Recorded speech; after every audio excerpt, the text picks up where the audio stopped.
Hello, I'm Jesse Jace. With the first episode of the big remake just months away, everyone's talking about Final Fantasy VII. So I'm going to use that as an excuse to talk about something that's bothered me about Final Fantasy VII for a long time.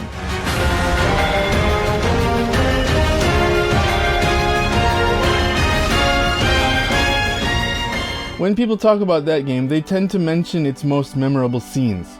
The slums being crushed by the falling plate, Cloud going undercover as a woman, maybe the motorcycle chase. But the one scene that everyone remembers is the surprise death of Aerith at the hands of Sephiroth as she prays at the Cetera Temple. Surprising because, due to the game's design, Aerith is one of the first characters you encounter, so it feels like she should be there for the entire arc.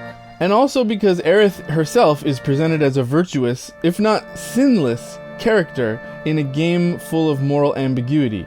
She's supposed to be a kind of ray of purity in this dark, dirty world full of pimps, politicians, and thugs. But as widely remembered as Aerith's death is, it represents a huge wasted opportunity in the game's storytelling. The game's creators selected Aerith for a scripted permanent death around the midpoint of the game because they thought her death in particular would devastate players the most, and present the biggest hardship to overcome.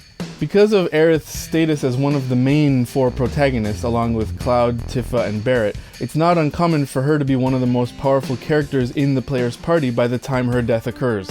The game pushes the player to use Aerith as a healer since her physical attributes are lacking in comparison to her magic abilities, and her limit breaks are supportive in nature. So killing the character who would naturally be the party's strongest healer should be a universal shock to any player enjoying the game, right? Well, maybe not, because not everyone had that experience exactly. In fact, I didn't have that experience for more than one reason. Despite the game's efforts to paint Aerith as pure and therefore likable, her simplicity works against her. If you think about it, she's kind of a nothing character at best, and at worst you could argue that she's a pretty rotten example of a video game woman, a frail mother substitute who needs constant protection. There's even a part where she specifically asks Cloud to be her bodyguard. I think we're supposed to think it's endearing, but it could be read as a pretty regressive move in female game character design. Actually, This American Life talked about this in a relatively recent episode.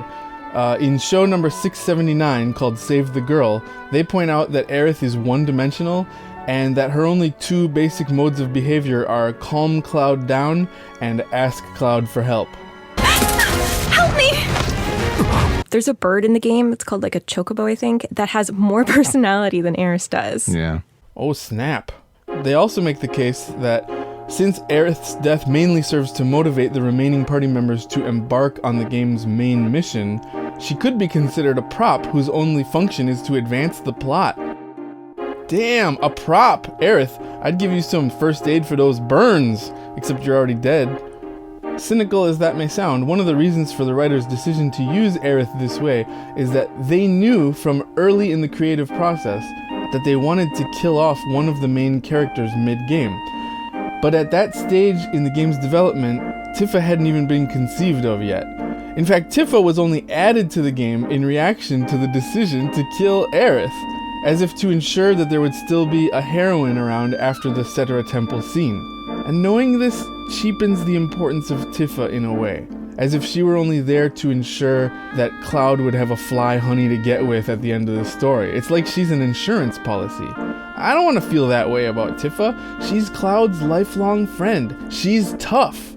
And she outdoes Aerith in depth, personality, and lest we forget, oh yeah, gainful employment. And everything with Aerith is so low stakes. She's kind of carefree, but you could extrapolate that as brain-free, in stark contrast with Tifa and Barret, who are more worldly characters, with actual stuff going on in their lives. Aerith, on the other hand, just walks around selling flowers, apparently making a living that way. When I played the game, Aerith started out as the strongest healer, yes, but then Cloud, Barret, and Tifa outpaced her in both offense and support power. That made Aerith kind of supplemental, if not redundant. With room for only 3 playable characters on the battlefield at once, at least one of those big 4 has to take a back seat. and in my case, it was Aerith who got benched. So instead of being heartbroken and devastated when she died on Sephiroth's blade, I was surprised, but mostly I think I was just grateful that I hadn't lost any of my real powerhouses, Cloud, Barret, or Tifa. And that's the missed opportunity I'm talking about. Imagine if the death of Aerith wasn't scripted exactly, but was rather just one possibility among several at that point in the game.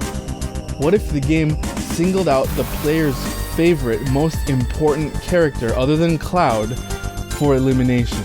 You want to talk about devastating? This approach would directly punish a player for depending too heavily on any one character, and in my opinion would raise the game to a level of greatness most people haven't even considered. And the biggest crime is the game's already almost built to support a system exactly like what I'm describing, disk space for cutscenes notwithstanding. Granted, what I'm about to suggest would not have fit on 3 discs, what with the game relying as heavily as it does on full motion video. But you know what? Why are we married to this full motion video? These cutscenes are not very good. I could make a whole other video on that topic. But anyway, hear me out about this. One of the game's gimmicks is a scene where Cloud takes one of his closest compatriots on a date at the Gold Saucer. The character he takes on this date is determined by an affinity variable, which is hidden, and it tracks how Cloud interacts with Tifa, Aerith, and Barret during the dialogue scenes in the game. Oh yeah, and Yuffie, because some people like Yuffie? Based on this variable, the game does a simplistic analysis of which character Cloud likes the most. That is, which character the player likes the most. It's not a bad idea, but the fact that it only affects this date is a big waste. In my first playthrough, my dialogue choices had supported the premise that Cloud was in love with Tifa, probably because 19-year-old me was also in love with Tifa. So I watched Cloud take Tifa on the date. And because of the importance of Tifa demonstrated to me through that date sequence, it felt really weird when the game took the turn it did in the Cetera Temple. It's not that I was indifferent to Aerith's death, I just wasn't crushed by it. Crass maybe, but I remember thinking, oh no, I have to unequip all her materia before she's gone. Forever. The materia though, I need it. Can I sell her armor or something? But let's not stop at this affinity variable. What if the game tracked other numbers too? Like how much damage or healing any given character has done over time. Or how quickly a player opts to revive a fallen character in the midst of battle. Imagine a scenario in which Sephiroth arrives at the temple intending to kill Aerith, because of course his motivation can't change that much. He needs to try and stop her from saying the prayer that's gonna prevent Meteor from hitting the planet. But the game uses all the variables I've mentioned to figure out which character is the player's favorite, and at this point we would see one of 3 cutscenes.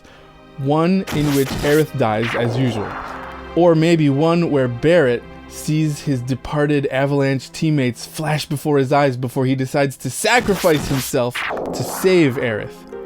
Or one in which Tifa bravely jumps in front of Aerith and tries to fight Sephiroth single-handedly until she dies. In this scenario, your favorite character dies a heroic slow-motion death, and now you're really upset and extra super motivated to track down that silver-haired fool and limit break him to an early grave. Just rip that one angel wing right off him. Not only would this approach to the Sephiroth attack force the player to experience a meaningful loss, it would also address a problem shared by a lot of RPGs, which is balance. Open-world RPGs in particular tend to allow the player to spend as long as they want in any given locale grinding for levels. The end result is often a party with 1 or 2 ultra-strong characters, usually the characters who have been there the longest, while the other characters may never catch up and they're just kinda there. They're just Kate Sithing it up.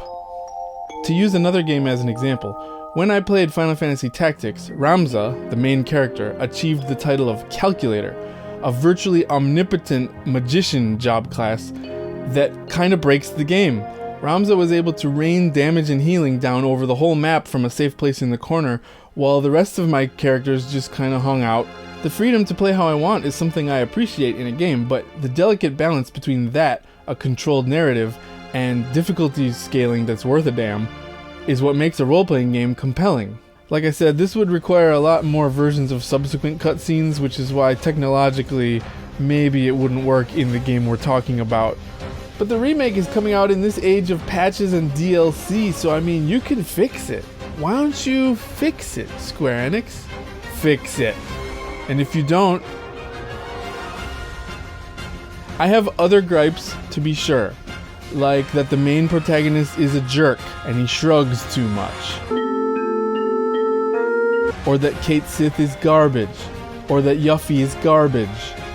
Or that one of the characters is a dog.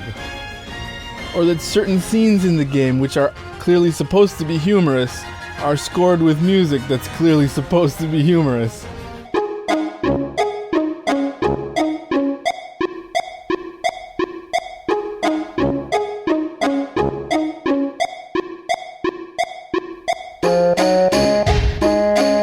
Or that, oh my god, I just cast Knights of the Round and it's gonna take how long to finish? And I can't skip it? But I don't think I'll ever forgive the game for forcing me to mourn the death of what's-her-name from the church, and certainly not for forcing me to hear other players talk about how much they cried for her. I want to hear your opinions on this, so please leave a comment below and let me know. And if you enjoyed this video, please subscribe to Chorus, Isolate, Confirm. I'm Jesse Jace. Thank you for watching.